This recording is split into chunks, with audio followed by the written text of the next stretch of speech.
Hi friends, welcome to Canada HEPGEC program. Here we are going to discuss previous UPSC questions and also model questions. So moving on to question number 1 on history. Consider the following statements. Robert Clive was the first Governor General of Bengal. Statement 2. William Bentinck was the first Governor General of India. Which of the following statements given above is or are correct? So regarding the Governor General of Bengal. So it was after the Regulating Act of 1773. The post of Governor General of Bengal came into being. Before that, it was Governor of Bengal. And after this act, the Governor General of Bengal became more powerful, and the Governor of Madras and Governor of Bombay become subordinate to him. And it was not Robert Clive who was the first Governor General of Bengal, but it was Warren Hastings. Who was the first Governor General of Bengal? So statement 1 is wrong. Regarding Governor General of India, it was after Charter Act of 1833. The Governor General of Bengal was transformed into Governor General of India, and it was Lord William Bentinck who was the first Governor General of India. So answer is option B, 2 only.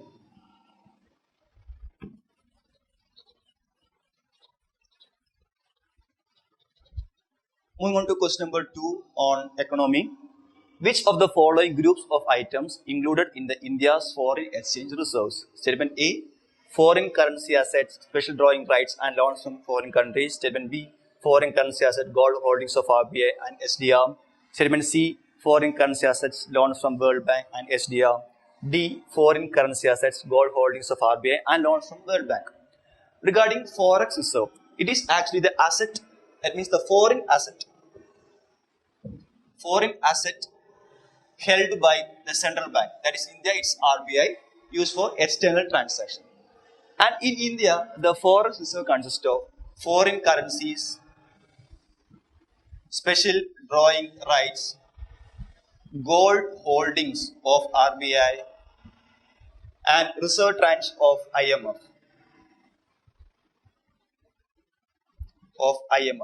Foreign currency means the outside country's currency, which is expressed in dollar, are taken into account.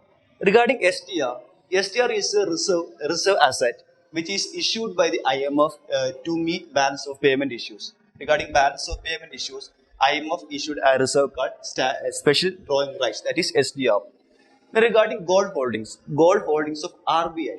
RBI holds a considerable amount of gold, mainly as a security to issue the currency notes and also to meet some unexpected situations. RBI holds certain amount of gold, and not the individuals which hold gold are not taken into account into forex reserve.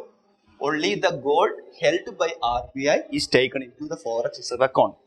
And regarding reserve tranche of IMF, to get a membership in the IMF, there is a quota allocated for each country, and in that quota amount, some portions are to be deposited in foreign currency, and some portion of that is in domestic currency. But at least 25% of the quota should be filled by foreign currency. And how much amount of foreign currency is deposited in the reserve tranche portion of the particular country's quota, that portion alone is also considered as forex reserve and not the domestic currency. So finally, we say that the forex reserve includes foreign currencies, special drawing rights, and gold holdings of RBI alone, and the foreign currency portion of IMF quota. These four constitute the forex reserve of our RBI. So moving on to the question, statement A says that loans from foreign countries, it's not part of forex reserve, so A can be eliminated. Again in B is the correct answer here. And in C, again, there is loans from World Bank. D, again, loans from World Bank. So just because we came to know that loans do not form part of forex reserve, we can easily eliminate 3 options and arrive at the answer, that is option B. So moving on to next question from Indian polity. Consider the following statements. Statement number 1. The chairman and the deputy chairman of Rajya Sabha are not members of that house. Statement 2. While the nominated members of 2 houses of the parliament have no voting right in the presidential election, they have the right to vote in the election of vice president.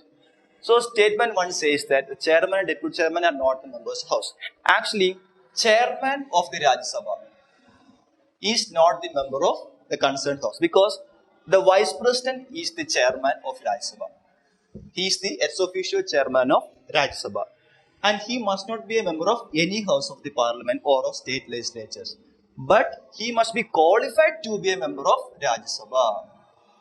Only qualification is necessary, but he must not be a member of Rajya Sabha. But deputy chairman is a member of Rajya Sabha and is elected by the members of the particular house itself. So statement 1 is wrong. Statement 2 says that the nominated members of the two houses of parliament have no voting right in president election. Yeah, it's true. Because a person is elected by the elected members of both houses of parliament, MPs of both houses, and elected members of state legislatures. Here we must note that nominated members of both houses of the parliament and nominated members of state legislative assembly, also any members of the legislative council of states are not eligible for the election of president. But these nominated members have the right to vote in the election of vice president because vice president is elected by both the elected and nominated members of both houses of the parliament, that is Lok Sabha and Rajya Sabha. Here, state legislature has no role in the election of vice president. Okay, so statement 2 is correct here. So the answer is B. 2 only. Next question is from geography regarding some rivers and its tributaries. So left hand side says about 3 tributary rivers, that is Chambal, Son and Manas, and the on right hand side is the main river of Narmada, Yamuna and Brahmaputra. So when we study Indian drainage system, we must clearly note some of the core, that is the most important major rivers and also its core tributaries and also distributaries. Sometimes UPSC may ask the right hand tributaries or left hand tributaries, or may ask to arrange them from north to south or east to west likewise. So at any case, we must study all those important rivers and the locations and to which main river they belong. These are very important regarding the Indian physical geography. So regarding Chambal River is a tributary of Yamuna, and Son River is one of the most important and largest tributary of Ganga. So just if we know that Son River is one of the most important part of Ganga River basin, we can easily eliminate option A, option C and option D. Because Ganga, Yamuna, Brahmaputra, Kaveri, Mahanadi, those are very important rivers which we must know when we attend prelims examination. We'll come to know that Son is one of the important tributaries of Ganga. Just because that small fact, we can easily get 2 marks by arriving at the answer. So here, Chambal is a tributary of Yamuna, Son is a tributary of Ganga, Manas, Brahmaputra is right. So the answer is B, 3 only.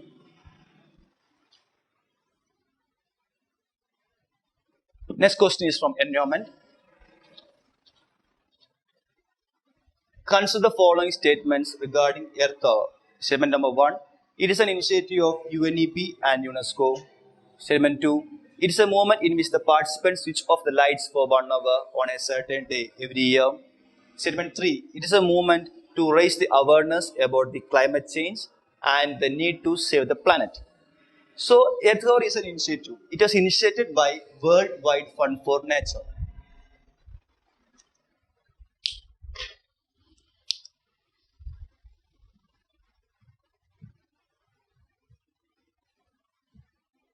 Worldwide Fund for Nature, shortly WWF. So statement 1 is wrong because it says that it's an initiative of UNEP and UNESCO. It's wrong. It's an initiative by WWF. So A is wrong and D is wrong, which says that statement 2 should be right because the remaining options B and C, 2 is there. So 2 should be right, which says that it's a moment in which the participants switch off the lights for 1 hour on a certain day every year, and that's true. Regarding statement 3, It's a movement to raise the awareness about the climate change and need to save the planet. That is also right. So answer is C, 2 and 3 only.